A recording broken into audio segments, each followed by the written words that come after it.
नमस्कार दोस्तों, बहुत बहुत अभिनंदन है आप सभी मित्रों का दिव्य सृजन स्पिरिचुअल के प्रातः 7 बजे कथाओं की श्रृंखला में। दोस्तों, आज की कथा का शीर्षक है परीक्षित का अनशन व्रत और सुखदेव जी का आगमन।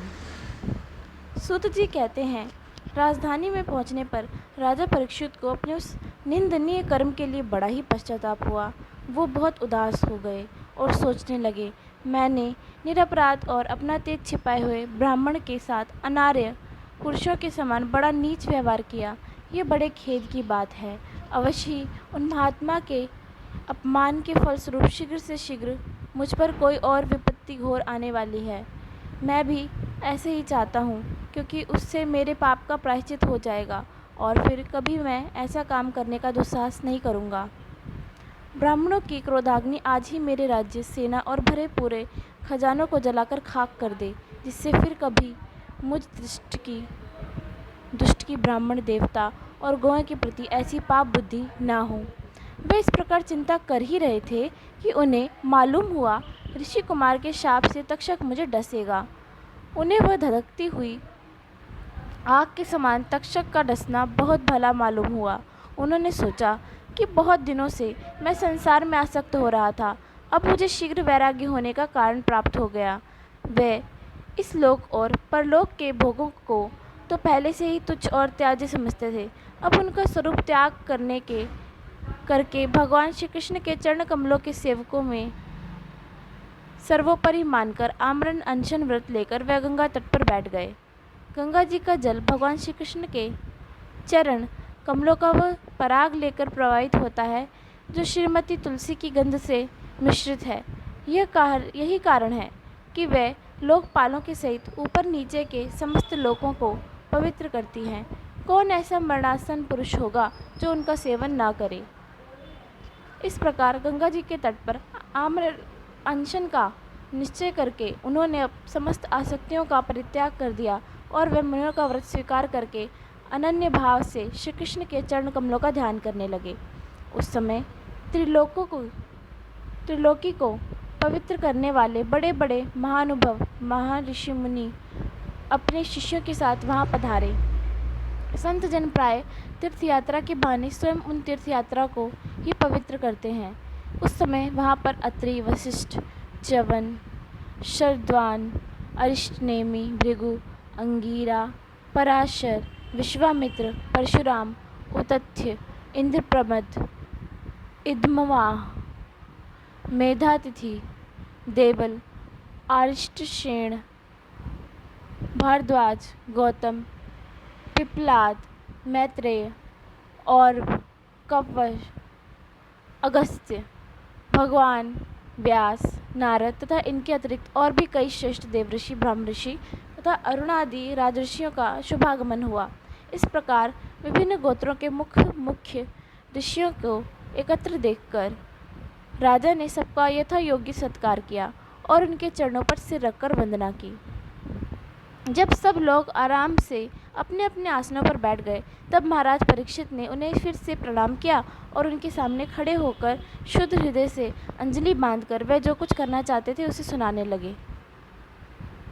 राजा परीक्षित ने कहा, अहो, समस्त राजाओं में हम धन्य हैं, धन्यतम हैं, क्योंकि अपने शील स्वभाव के कारण हम आप महापुरुषों के कृपा पात्र बन गए हैं।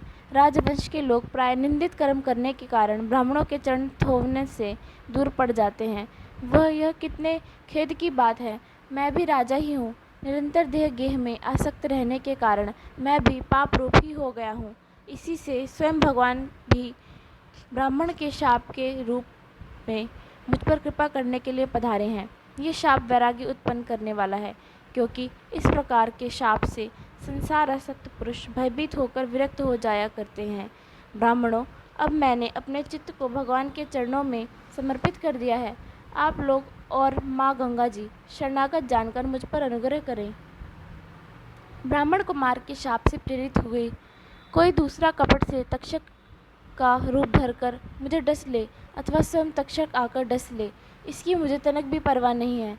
आप लोग कृपा करके भगवान की रसमयी लीलाओं का गायन करें। मैं आप ब्राह्मणों को चरणों में प्रणाम करके दोबारा यही प्रार्थना करता हूँ कि मुझे कर्मवश चाहे जिस योनि में जन्म लेना हो पड़े, भगवान श्री कृष्ण के चरणों में मेरा अनुराग हो, उनके चरणाश्रित महात्माओं से विशेष प्रीति हो और जगत के समस्त प्राणियों के प्रति मेरी एक सी मैत्री रहे, ऐसा आप आशीर्वाद दीजिए। महाराज परीक्षित परम धीर थे। वह ऐसा दृढ़ निश्चय करके गंगा जी के दक्षिण तट पर पूर्वाग्र कुशों के आसन पर उत्तर मुख होकर बैठ गए, उत्तर की तरफ मुँह करके बैठ गए। राजकाज का भार तो उन्होंने पहले ही अपने पुत्र जन्मेजय को सौंप दिया था। पृथ्वी के एक छत्र सम्राट परीक्षित जब इस प्रकार आमरण अनशन का निश्चय करके बैठ गए, तब आकाश में स्थित देवता लोग बड़े आनंद से उनकी प्रशंसा करते हुए वहाँ आ पधारे। पृथ्वी पर पुष्पों की वर्षा करने लगे और उनके नगारे बार बार बजने लगे। सभी उपस्थित महर्षियों ने परीक्षित के निश्चय की प्रशंसा की और साधु साधु कहकर उनका अनुमोदन किया। ऋषि लोग तो स्वभाव से ही लोगों पर अनुग्रह की वर्षा करते रहते हैं। यही नहीं, उनकी सारी शक्ति लोग पर कृपा करने के लिए ही होती है। उन लोगों ने भगवान श्री कृष्ण के गुणों से प्रभावित परीक्षित के प्रति उनके अनुरूप वचन कहे। राज ऋषि शिरोमणि, भगवान श्री कृष्ण के सेवक और अनुयायी आप पांडुवंशियों के लिए यह कोई आश्चर्य की बात नहीं है, क्योंकि आप लोगों ने भगवान की सत्रिधि प्राप्त करने की आकांक्षा से उस सिंहासन का एक क्षण में ही परित्याग कर दिया, जिसकी सेवा बड़े बड़े राजा अपने मुकुटों से करते थे। हम सब तब तक यही रहेंगे जब तक ये भगवान के परम भक्त परीक्षित अपने नश्वर शरीर को छोड़कर माया दोष और शोक से रहित भगवत भाव में नहीं चले जाते। ऋषियों के ये वचन बड़े ही मधुर, गंभीर, सत्य और समता से युक्त थे।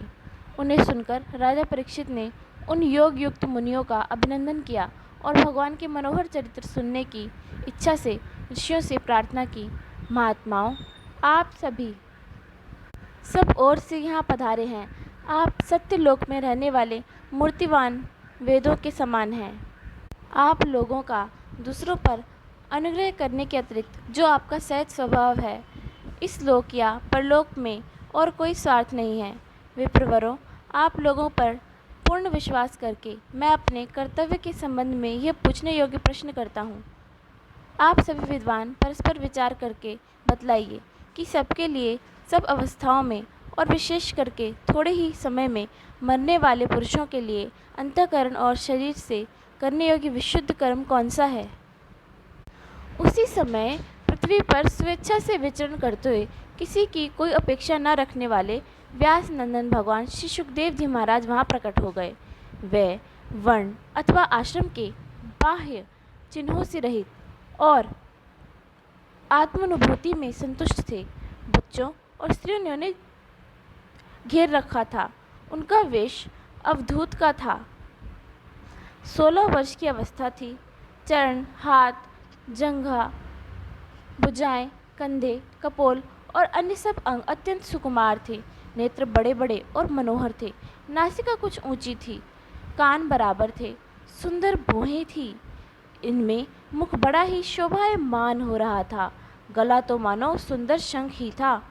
हंसली ढकी हुई, छाती चौड़ी और उभरी हुई, नाभि भंवरे के समान गहरी तथा उदर बड़ा ही सुंदर त्रिवल्ली से युक्त था। लंबी लंबी भुजाएं थी। मुख पर घुंघराले बाल बिखरे हुए थे। इस दिगंबर वेश में वे शिष्ट देवता के समान तेजस्वी जान पड़ते थे।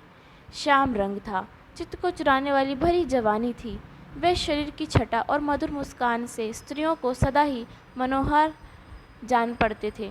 यद्यपि उन्होंने अपने तेज को छिपा रखा था, फिर भी उनके लक्षण जानने वाले मुनियों ने उन्हें पहचान लिया और वे सब के सब अपने अपने आसन छोड़कर उनके सम्मान के लिए उठ खड़े हुए। राजा परीक्षित ने अतिथि रूप में पधारे हुए श्री सुखदेव जी को सिर झुकाकर प्रणाम किया और उनकी पूजा की। उनके स्वरूप को न जानने वाले बच्चे और स्त्रियां उनकी यह महिमा देखकर वहां से लौट गए। सबके द्वारा सम्मानित होकर श्री सुखदेव जी श्रेष्ठ आसन पर विराजमान हुए। ग्रह, नक्षत्र, तारों से घिरे हुए चंद्रमा के समान ब्रह्म ऋषि, देव ऋषि और राज ऋषियों के समूह से आवृत श्री सुखदेव जी अत्यंत शोभायमान हुए। वास्तव में वे महात्माओं के भी आदरणीय थे। जब प्रखर बुद्धि सुखदेव जी शांत भाव से बैठ गए तब भगवान के परम भक्त परीक्षित ने उनके समीप आकर और चरणों पर सिर रखकर प्रणाम किया। फिर खड़े होकर हाथ जोड़कर नमस्कार किया। उसके बाद बड़ी मधुर वाणी से उनसे यह पूछा। परीक्षित ने कहा, ब्रह्मस्वरूप भगवान, आज हम बड़भागी हुए हैं, क्योंकि अपराधी क्षत्रिय होने पर भी हमें संत समागम का अधिकारी समझा गया। आज कृपा पूर्वक अतिथि रूप से पधार कर आपने हमें तीर्थ के तुल्य पवित्र बना दिया। आप जैसे महात्माओं के स्मरण मात्र से ही गृहस्थों के घर तत्काल पवित्र हो जाते हैं। फिर दर्शन, स्पर्श, पाद प्रक्षालन और आसन दान आदि का सुअवसर मिलने पर तो कहना ही क्या है। महायोगिन जैसे भगवान विष्णु के सामने दैत्य लोग नहीं ठहरते, वैसे ही आपकी सन्निधि से बड़े बड़े पाप भी तुरंत नष्ट हो जाते हैं। अवश्य ही पांडवों के सुहृद भगवान श्री कृष्ण मुझ पर अत्यंत प्रसन्न हैं। उन्होंने अपने फुफेरे भाइयों की प्रसन्नता के लिए उन्हीं के कुल में उत्पन्न हुए मेरे साथ भी अपनेपन का व्यवहार किया है। भगवान श्री कृष्ण की कृपा न होती तो आप सरीखे एकांत वनवासी अव्यक्त गति परम सिद्ध पुरुष स्वयं पधार कर इस मृत्यु के समय हम जैसे प्राकृत मनुष्यों को क्यों दर्शन देते।